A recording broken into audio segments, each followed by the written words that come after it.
Allora, buongiorno a tutti.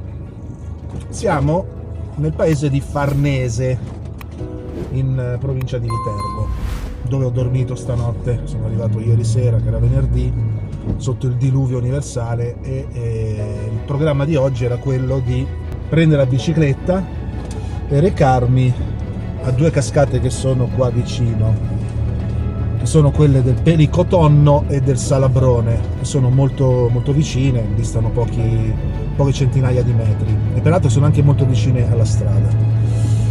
Appunto, ci volevo andare in bicicletta perché le previsioni, diciamo che non erano, cioè, lasciavano intuire che non ci fosse molta pioggia, ecco, nella mattina. Invece mi sono svegliato oggi col cielo coperto, molto variabile e soprattutto con una grandinata, piogge poi schiarite così, quindi per non rischiare ho deciso di portare la mia casa mobile sulle cascate e quindi vediamo un pochettino se trovo parcheggio, più che altro, perché questo è il dubbio. Comunque sono posti molto belli e quindi ci vediamo tra poco se riesco a trovare parcheggio lì tra la strada e l'ingresso del sentiero. A tra poco.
Allora, guardate un po' che spettacolo che c'è.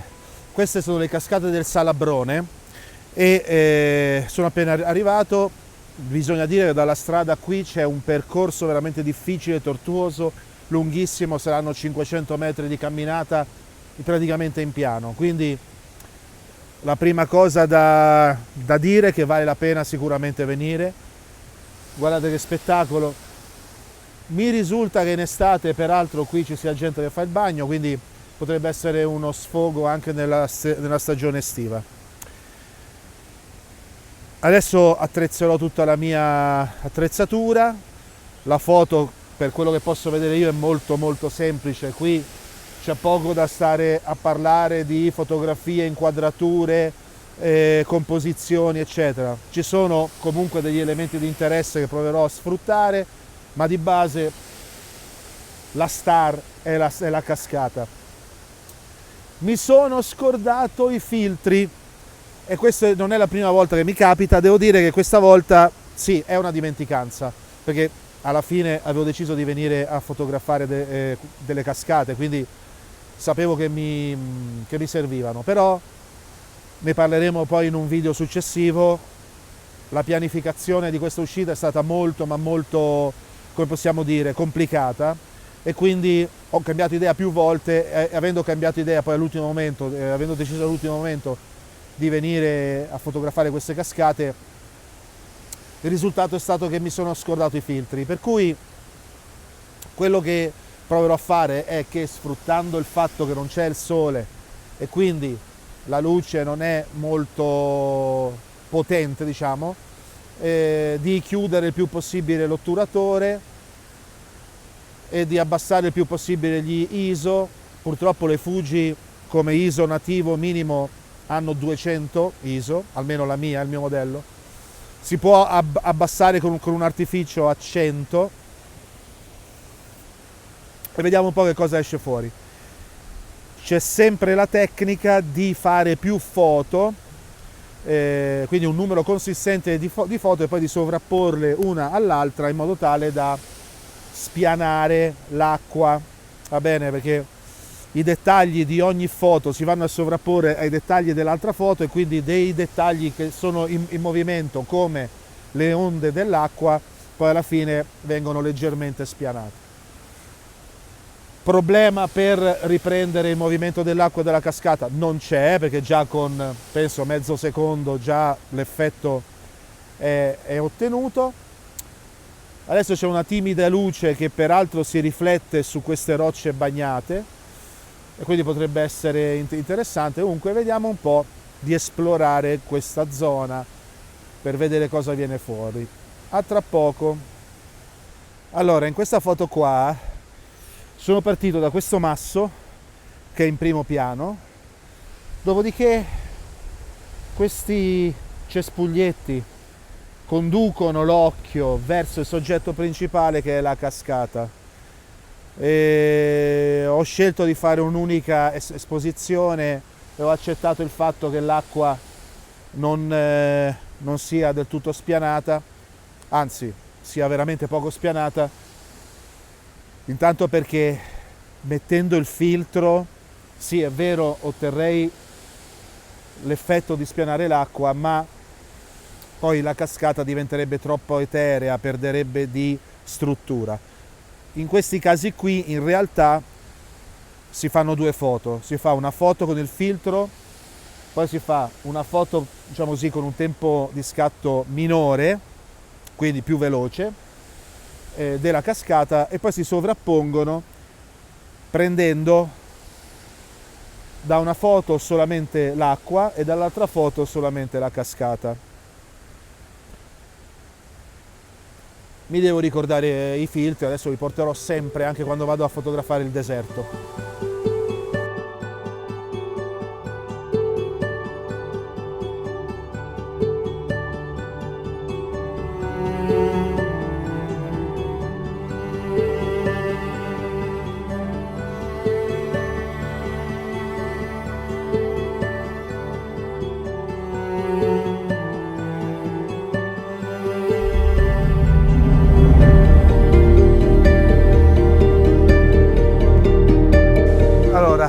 Comincia a fare caldino, quindi mi sono tolto la giacca a vento, ma questo non è che sia di molto interesse. In questa immagine il primo piano è questo cespuglietto e sullo sfondo la cascata. Quindi voglio dire, veramente composizioni molto ovvie, anche perché in questo posto sono un po' limitate le composizioni dal fatto che davanti alla cascata abbiamo questi alberi che diciamo limitano un po' il campo di azione in certi punti e basta, sempre secondo me. Sarebbe stato molto interessante fare una foto della cascata dal fiume, ma l'acqua è abbastanza alta e poi sinceramente non mi va di rischiare. Dopo mi sono fatto male lo scorso anno, queste cose le approccio in maniera un po' più tranquilla. Ci ho detto, sto usando il 18-135. In questi casi si può usare anche il 10-24, anche perché il 18-135 lo sto usando alla focale minima, 18 mm, finché posso. Perché ho fatto questa scelta? Perché i grandangoli anche se la focale, diciamo, risulta poi essere uguale, la lunghezza focale, no? Anche il 10-24 ha al suo interno la possibilità di scattare a 18 mm, però hanno una costruzione che allarga l'immagine, e quindi che cosa fa? Mette in primo piano e quindi in evidenza i soggetti vicini, e i soggetti lontani tende a rimpicciolirli più che nella realtà, di come sono nella realtà. Invece obiettivi come questo, il 18-135, tendono, soprattutto a focali un po' più alte, a comprimere l'immagine, quindi in questo caso, pur avendo il soggetto in primo piano, la cascata è comunque evidente, non viene piccolina così. Per cui preferisco per il momento, finché posso, usare questo obiettivo. Quando poi magari dovessi trovare delle composizioni in cui c'è un primo piano molto vicino, allora cambierò obiettivo.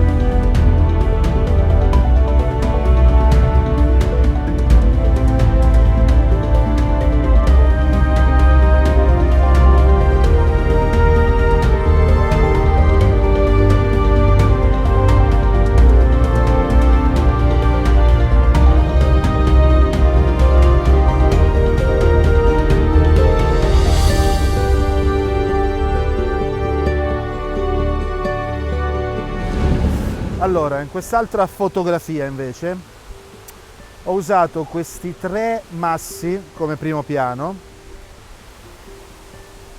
e il nostro soggetto principale come sfondo. C'è da dire una cosa, che come vedete la fotocamera è lontana, diciamo così, dal primo piano. In genere quando si fanno queste foto per mettere in risalto il primo piano, appunto come dicevo prima, si mette un grandangolo e si fa la foto sul soggetto, e poi il resto della fotografia viene rimpicciolito proprio per dare importanza, dare risalto al soggetto principale. In questo caso qui invece io volevo fare l'esatto contrario, cioè volevo dare risalto allo sfondo e tenere il primo piano come elemento compositivo. Vediamo se ci sono riuscito, vediamo se la composizione alla fine risulta essere piacevole. Ne farò comunque anche una versione con il grandangolo, perché questi massi hanno un bellissimo muschio che è molto interessante. Adesso monto il grandangolo e vediamo che cosa viene fuori. Quindi vediamo le prossime 2 fotografie.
Allora, questa è la foto di cui parlavo prima, la macchina l'ho messa proprio sopra al soggetto con la cascata sullo sfondo, ma l'avete appena vista.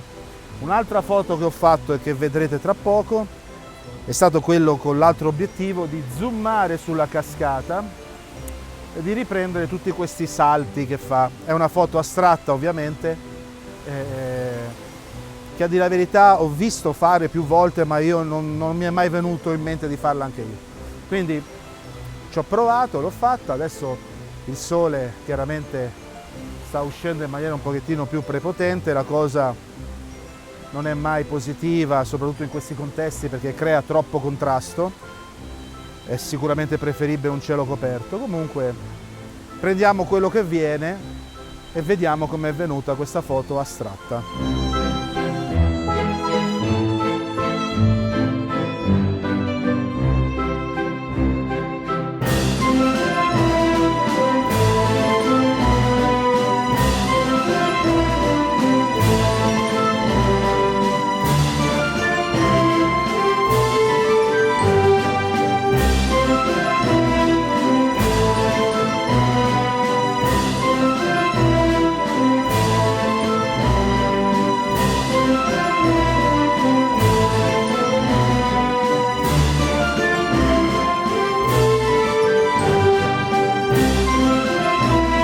Allora, ultima foto per questo posto è questa, grandangolo, 10 mm, quindi lunghezza focale minima, radici di questo albero che sono in evidenza, sono fuori terra, e la cascata sullo sfondo. È lo stesso concetto dell'altra foto, ma avendo in primo piano queste radici. Purtroppo la posizione è scomoda e non riesco a vedere bene sia in questa sia nell'altra foto il risultato finale. Per cui lo vedremo insieme a seguire. Diciamo che questa tipologia di foto non mi è mai piaciuta troppo, cioè quella di avere un primo piano molto evidente e un soggetto molto lontano, a meno che il soggetto non sia veramente il primo piano, ma non è questo il caso. Però vediamo com'è venuta.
Allora, questa è la cascata del Pelicotonno, la nostra seconda e ultima tappa per oggi.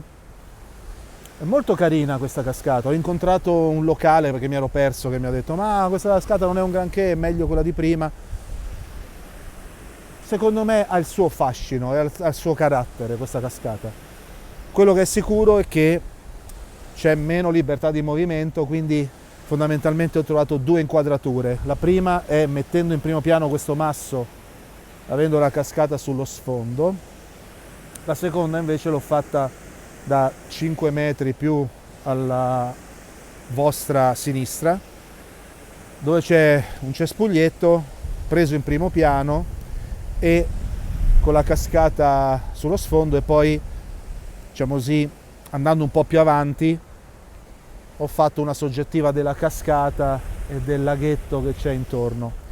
Il sole è uscito fuori in tutta la sua magnificenza, quindi probabilmente qui sì che ci volevano i filtri, cioè sarebbero stati più importanti. In ogni caso, le foto le vedrete a seguire, spero che vi piacciono e ci vediamo tra poco.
bellissimo albero di mimosa,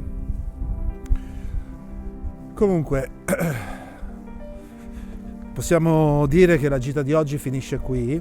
È stata una gita secondo me abbastanza fruttuosa, nonostante le premesse non proprio positivissime per ciò che riguarda il tempo. In ogni caso, le due cascate che abbiamo visitato oggi sono veramente molto vicine a Farnese. Sono collegate da questa strada provinciale, diciamo che nel giro di pochi minuti a piedi, sarà 1 chilometro a piedi, si arriva dall'una all'altra. Sono accessibili dalla strada, quindi non bisogna camminare nel bosco, insomma poche centinaia di metri e si arriva. L'errore fatto di dimenticarmi i filtri è stato un errore, insomma, che non devo più commettere,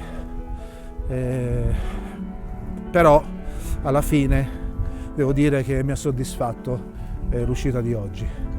Chiaramente non c'è stato modo di ampliare un pochettino le vedute per ciò che riguarda le composizioni, perché quando si va a fotografare queste cascate il soggetto è la cascata, poi si può provare, diciamo, a variare un pochettino il tema, ed è quello di cui mi sono sforzato a fare io oggi, quindi a variare un po' il tema della cascata, andando a variare un po' il punto di vista, quindi un punto di vista un po' più ampio, un punto di vista un po' più particolare, e speriamo che il tutto sia venuto piacevole.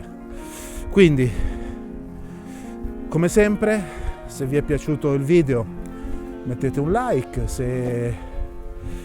se avete dei suggerimenti o delle osservazioni anche su questo posto, se siete da queste parti, mi fa molto piacere condividere queste opinioni con voi.